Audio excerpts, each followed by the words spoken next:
So what I really want to do first of all is run down very quickly on previous instances in Ireland of the reception of asylum seekers and consider how they were treated and maybe what was done wrong, maybe what was done right as well, and then see what can we learn from all of that and how we might think about the integration of asylum seekers or refugees or migrants more generally in Irish society. And the first thing I want to recognise, and I didn't know this until a few days back, I was talking to Bojana about it. In fact, we had a rather good case of, I suppose you might call it integration, which occurred right here on this campus, because in 1948 onwards, UCC received a number of Poles. These were in general airmen who had fought on the British side during World War II. And UCC took them in as students on our campus, where we are now. And generally speaking, their experience of studying in Cork was a very positive one. Bojana is working on this and she hopes to publish something on this in the future. And I say that not simply because it's something in which she has an interest, but also because it's an illustration of the fact that if we don't make such a big deal out of it, in fact, it's not a big deal that people come, they study, they move on, they stay in our society, they go back to their own, whatever. It's really not a drama. And the Polish case, I look forward to seeing your research on this, Bojana, because I think it would tell us a lot about how best to handle these things, and sometimes the best way is the most low-key way. Now, 1956 gives us a somewhat different example, because in 1956 there was a revolution in Budapest and other parts of Hungary against the then Soviet-backed regime. It was put down with enormous repression. And as a result of the events which took place in Budapest, a considerable number of Hungarians fled across the border to other countries. And Ireland, as part of its response to the situation of these refugees or these asylum seekers, took in approximately 1,000 Hungarians to this country. And it's instructive to see what we did with them when they got here. Remember that we took them in other words, they were what we would nowadays call program refugees. They didn't have to apply for asylum. We said, you're here, you're welcome, we accept your presence in our society. What we actually did was we sent them to the place I've already mentioned, Knockalishin, which is actually a place, a former military camp, somewhere between Shannon and Limerick. It has a sort of iconic status, not least because nowadays Knockalishin is one of the direct provision centres for people waiting to have their status decided in the country. And in Knockalishin, they were effectively detained. And let's think about that. They were here as refugees with every right. They should have had, as it were, the normal right to fit into Irish society, to seek work here, to become part of society, to go out, meet people, become friends, marry, whatever they might want to do. Instead of which we effectively detain them in a camp which they were not allowed to leave. And there is a file on record where it is said that the Attorney General's office was consulted, and the question was, is there any legal means whereby there is a right to detain these people, to prevent them moving freely within Irish society? And the answer was no, there is no such right. And the decision taken by the Department of Justice, the same monsters that we still have to deal with, was, well, there may not be such a right, but we'll do it anyway. And in effect, those who are detained in Knockalishin continue to be detained. And in the end, in fact, most of the asylum seekers, or the refugees rather, in Knockalishin mounted their own hunger strike. That's why I found a certain resonance with the more recent case of a Nigerian group. And their hunger strike was to protest about the lack of freedoms given to them. And the end of the day was that the Irish government pleaded, and it's almost shaming to have to say this, with the Canadian government to accept these people that we had previously freely accepted, and to say, will you please take them off our hands? And that's what happened.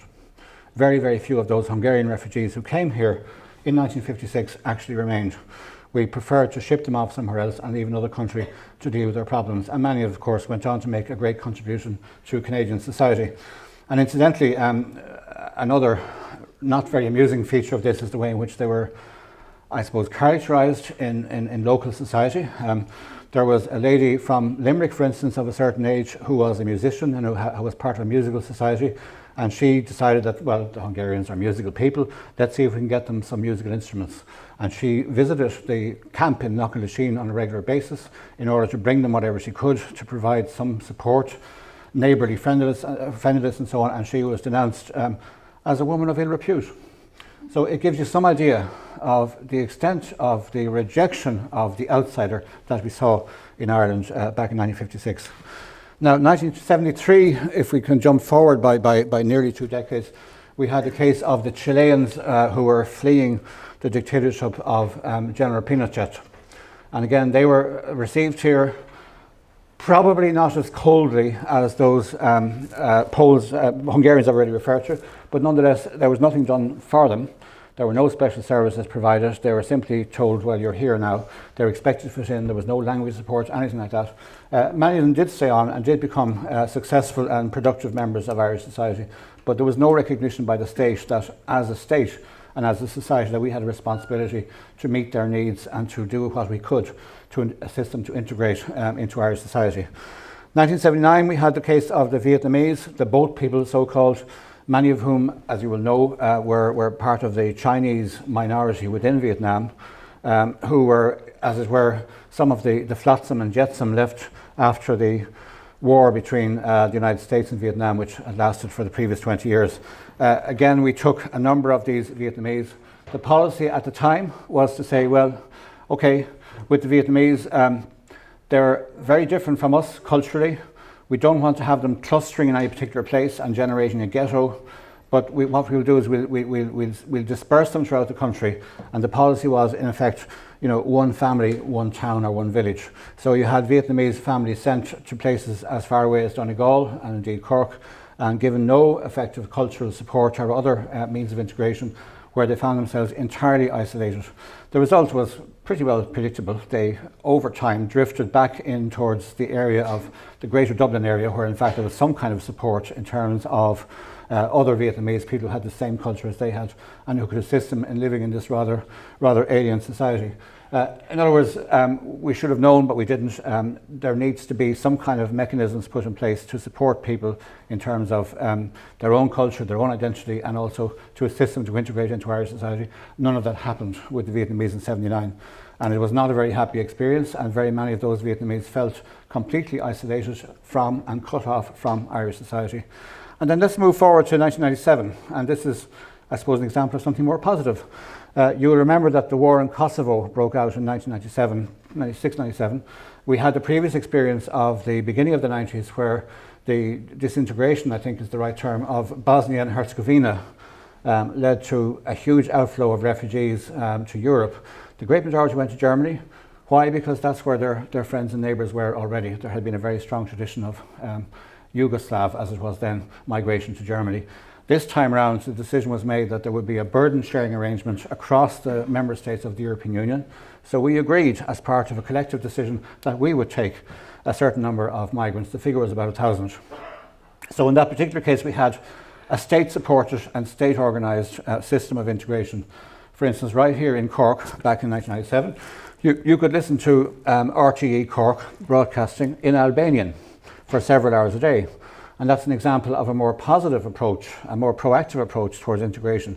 So between the broadcast stations, the community setups that occurred, the educational efforts that were made, there was by and large a very successful integration of those Kosovars who did in fact feel welcome and fitted into Irish society.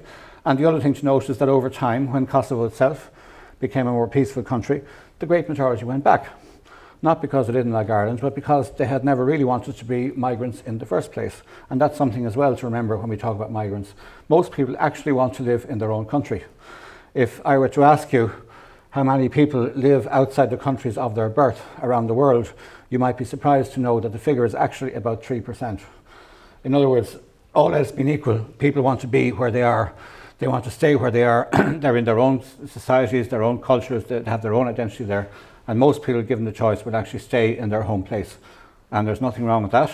Although, of course, we know that in this country we have a strong tradition of emigration ourselves. We should at least empathise with those who do find themselves outside that country. So this is all by way of saying that we do have a lot of experience, in fact, in dealing with this. So the claims that are sometimes made by politicians and civil servants that this is all very new should be disregarded. We've been experimenting with different models now for more than 50 years. We've got it wrong far more often than we've got it right. But there is, first of all, there are lessons to be learned from what we've done before. And secondly, there are, as we might call it, examples of best practice when we look at how we would do it today.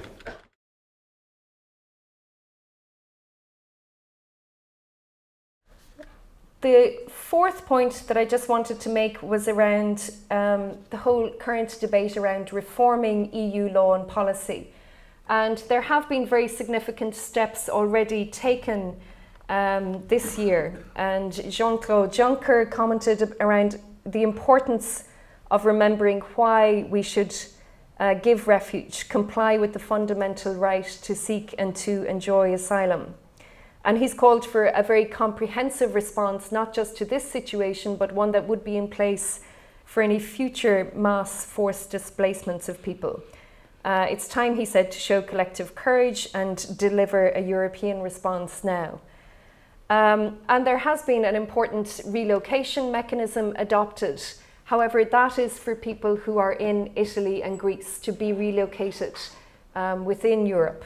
It's not addressing the situation of people who are in refugee camps or still in their countries of origin, who could be pushed into these dangerous journeys to get here. And I was at a talk just last week with Peter Sutherland, who was talking about what he called he said, just to paraphrase, proximity does not define responsibility. So we're looking very closely at what's happening within the EU, but we're not willing to widen the circle of responsibility. And Peter Singer, in his work on practical ethics, talks about the drowning child and the ever-expanding circle and the duty to rescue. And while we often recognise very quickly the duty to rescue a child who is drowning nearby, we're not so willing to expand that circle further. So we need to move beyond the very temporary and ad hoc response that is the relocation mechanism, which is focused primarily on people who are already within the EU. The second thing linked to that is the whole Dublin system, which has obviously attracted a lot of attention. Under the various Dublin regulations, we're now in the third. There have been gradual reforms to try to take account of the importance of family unity and the rights of children in particular, but the fundamental principle remains, and it's not being dropped. That is that a person should seek asylum in the first country in which they arrive on, and that places the primary responsibility obviously on frontline states. It is broken, but it always has been. We are now at the situation where the European Court of Human Rights has said you can't return someone to Greece because of the appalling reception conditions, the risks of arbitrary detention, and of refoulement back to a country of origin because the procedures are so weak. In practice, the Dublin system also doesn't work with regard to returns to Italy because, as asylum officials have told us in the Irish context, the phone calls aren't returned. But at the same time, the EU is holding on to the Dublin system, despite the fact that it is deeply flawed. It doesn't reflect any commitment to solidarity, to a sharing of responsibility, and it doesn't prioritise the choice of an individual asylum seeker or the requirements of family unity. And that brings me to the whole family reunity point again. There is no commitment to fundamentally reforming or expanding family unity rights, which again could give people a much easier way of moving and moving safely and joining with family members in host countries such as Ireland. Linked to this whole European question is the question of mutual recognition. It is part of what was intended to come with the common European asylum system, but we never got there. Refugee status is granted by each individual member state, but there isn't mutual recognition so that a person can move freely within the EU or relocate to another country within the EU. So the Dublin system would not be so bad if your asylum claim was adjudicated on and determined, if you were granted refugee status, and then that was mutually recognised by other member states and you could move to join with community members or family members or look for work elsewhere. But unfortunately, we don't have that. And that mutual recognition will be fundamental to any kind of realistic response that is based on an acceptance of solidarity.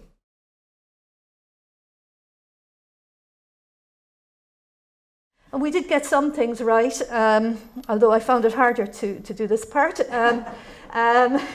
Very struggled a lot with this. I personally feel that it was good that people lived in different parts of the country. Dispersal, it was called, in the mid-1990s when people moved around the country. The problem is not people living in different parts of Ireland. The problem was places where there were lack of services, or the problem is where they were living. But the fact of living in different parts of the country was not necessarily a bad thing, and in many ways I can see how people, you know, how that helped our society and all concerned, that this was not just all based in Dublin or whatever, which was a fear at the time. But anyway, the point is, I suppose that in itself wasn't a bad thing, and it looks like that's going to happen again. The other thing that was maybe not so bad was children not being segregated in schools. I remember sometime in the 90s when Aoife Collins is here, and she organised this trip and to different European countries, and Piers and a few others who were here were also there, and we went to different countries, and I remember in some of those countries the children were segregated, and I think they were in their own little kind of places, in kind of direct provision centre type of places, having their education. And I think it is good that children were not segregated here. So and there were good kind of comments, experiences within the school system. I think we did activism and volunteerism very well. Sometimes we don't give ourselves a pat on the back for that. I think a lot happened, and there were a lot of people, especially as time went on, huge amounts of voluntary effort, fantastic, you know, both very strong radical voices and volunteers, right? A lot of goodwill, as there is now. So much volunteerism, and so much happened because of the goodwill of people, ordinary people. And research reports and evidence. Aoife, you're starring again here, but I think and again, Piers, the first needs analysis, I think, in the country of asylum seekers was here in UCC, so the two of you were responsible for that, but the needs analysis of asylum seekers in Cork. So what we had was, we have had a plethora, millions of research reports and evidence, all of which are very good. The problem has not been the research and reports and evidence. The problem has been that we have repeated and repeated and repeated and repeated, and they're still repeating the same things. I mean, you don't have to be Einstein to figure out a lot of this stuff. It's kind of common sense, I'm sorry, but it's really good that we have evidence, and it's very important. But how much more evidence do we need? And I would have said this about 15 years ago, not a mind 15 years later, sort of thing. And it became very wearying being in the middle of that and being asked constantly the same questions year after year after year after year. And really, you kind of said, like, just go back to the last report, sort of thing. But at the same time, the quality of the reports and the evidence and the research that's done in this country has been fantastic and very important. So I don't want to underestimate that, and I would put it into things that we did right. And some state bodies making an effort. You know, in fairness to the Gardaí, you know, there was a lot of very, very good initiatives there, for instance, and, you know, training that was done in social welfare. The impact it had, I'm not sure, but, you know, there were some efforts made. The reason I have the citizenship referendum in the middle there, even though it, at the time, and I think 1999 was it, Siobhan, even though we didn't get the result that we wanted, it was, you know, there again, the efforts, the activist kind of efforts around that were, I think, well, you know, they were important, I suppose, and they still go on.